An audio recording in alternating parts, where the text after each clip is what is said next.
किसान आंदोलन की यूँ तो कई बातें दिल को दहला देने वाली है और कई तस्वीरें ऐसी सामने आई जिसमें सरकार कितनी संवेदनहीन है और सरकार ये नहीं देख रही कि 15 डिग्री सेल्सियस में रात के वक्त में किसानों पर पानी की बौछार की जा रही है। हरियाणा और पंजाब के किसानों पर तमाम अत्याचार हो रहे हैं। ये सब तस्वीरें तो किसान आंदोलन की हैं ही, लेकिन एक और तस्वीर है जिसने आम आदमी को और भी ज़्यादा गुस्से से भर दिया। दरअसल में हुआ कुछ यूँ कि एक वीडियो वायरल हो रही है जिसमें दिखाया जा रहा है कि सोनीपत हाईवे को पुलिस ने खोद दिया है ताकि किसानों के ट्रैक्टर ना आ सकें, किसान ना आ सके। और हाईवे को इतना खोद दिया गया है कि कई लाख रुपए का सरकार के इशारे पर पुलिस ने नुकसान कर दिया है। जाहिर सी बात है, पुलिस ने ऐसा तब किया होगा जब सरकार से ये आदेश मिला, चाहे कितने का भी नुकसान कर दो लेकिन किसानों को दिल्ली मत जाने दो। किसान जी जो अपनी वोट देकर सरकार बनवाते हैं, अपने देश की राजधानी में किसान नहीं जाने चाहिए, चाहे कुछ भी हो जाए। काफ़ी हैरानी भरी बात लगती है ये कि अगर कोई अपने देश की राजधानी में जाकर प्रदर्शन करना चाहता है, जंतर मंतर पर प्रदर्शन करना चाहता है, इंडिया गेट पर प्रदर्शन करना चाहता है, उनको वहाँ पर नहीं जाने दिया जाता कि किसानों को राजधानी में नहीं आने दिया जाएगा। और ये कोई पहला वाक्य नहीं है। 2 साल पहले भी यही नज़ारा देखने को मिला था, 1 साल पहले भी यही नज़ारा देखने को मिला था और पिछले 3-4 सालों से, या यूँ कह लीजिए पिछले 5-6 सालों से ऐसा ही देखने को मिलता है कि जब भी किसान दिल्ली जाने की बात करते हैं तो केंद्र सरकार कह देते कि हम आपको दिल्ली नहीं आने देंगे और हम इसके लिए किसी भी हद तक जाएंगे।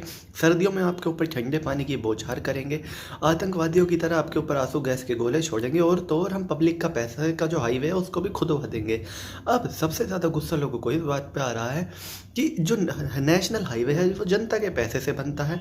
जनता जो अपने खून पसीने की कमाई कमाती है उसमें से टैक्स देती है, कुछ भी सामान खरीदती है सर्विस टैक्स देती है, बाइक खरीदती है भारी भरकम टैक्स देती है, गाड़ी खरीदती है उसमें भारी भरकम टैक्स देती है। इसके अलावा अगर 10 रुपये का कुछ सामान खरीदें उसमें भी जनता टैक्स देती है और इनकम टैक्स अलग से। उसके बाद सब सांसदों को तनख्वाह मिलती है, सरकार के पास इतना पैसा आता है कि वो देश चला सके और उन्हीं पैसों से अंत में हाईवे बनता है। लेकिन उस नेशनल हाईवे को सिर्फ इसलिए खोद देना कि देश के नागरिक जो कि किसान हैं, देश के सबसे नीचे तबके के लोग जो संघर्ष कर रहे हैं अपने 2 वक्त के खाने के लिए, उनको दिल्ली आने से रोकने के लिए उस हाईवे को खोद देना यकीनन ये दिखाता है कि हम किस लेवल तक सरकार पहुंच चुकी है और किस लेवल तक हम पहुंच चुके हैं एज ए इंसान। अगर आप इन चीज़ों को सपोर्ट कर रहे हैं तो वाकई में आपको भी कुछ सोचने की ज़रूरत है कि सरकार हाईवे को खुदवा रही है ताकि किसान दिल्ली ना जा सके, और आप उस चीज़ को सपोर्ट कर रहे हैं कि सरकार ने सही हाईवे खुदवाया तो यकीनन ये आपकी ही जेब से गया था। यूँ मान लीजिए कि आपका ही पैसा बर्बाद हुआ है, क्योंकि अगली बार जब आप बाइक खरीदने जाएंगे तो ऐसा हो सकता है कि अभी जो 18-20 हज़ार टैक्स दे रही हैं वो 25-30 हज़ार हो जाए, और कहीं ना कहीं उस वक्त आप खुद को ही कोसिएगा कि आपने इस वक्त इन बातों का समर्थन किया था कि सरकार चाहे तो हमारे पैसे को बर्बाद कर सकती है। सरकार बेशक कह सकती है कि हम ही तो हाईवे बनवाते हैं, लेकिन सरकार अपने पैसों का हाईवे नहीं बनवाती, सरकार जनता के पैसे का बनवाती है और वो जनता के खून पसीने की कमाई होती है।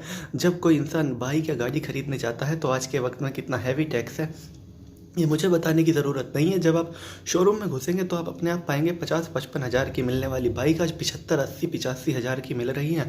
और जब आप उनकी एक्चुअल रेट का डिफ्रेंशिएट करेंगे 5 साल पहले का और आपका, तो आपको पता चलेगा कंपनी ने इतने दाम नहीं बढ़ाए, बल्कि ये टैक्स बढ़ा है इतने बड़े लेवल पर कि आपकी जेब इतनी ढीली होती है। और उसके बाद इस तरह से जनता के पैसे की बर्बादी, यकीनन काफ़ी दुख होता है इस तरह की चीज़ों को देख कर। तो चलिए दोस्तों, मैं राहुल चौधरी, फिलहाल इस वीडियो के लिए इतना ही। आगे भी इसी तरह की देश दुनिया बॉलीवुड और खेल की तमाम खबरों के लिए बने रहिए मेरे साथ। जय माता दी।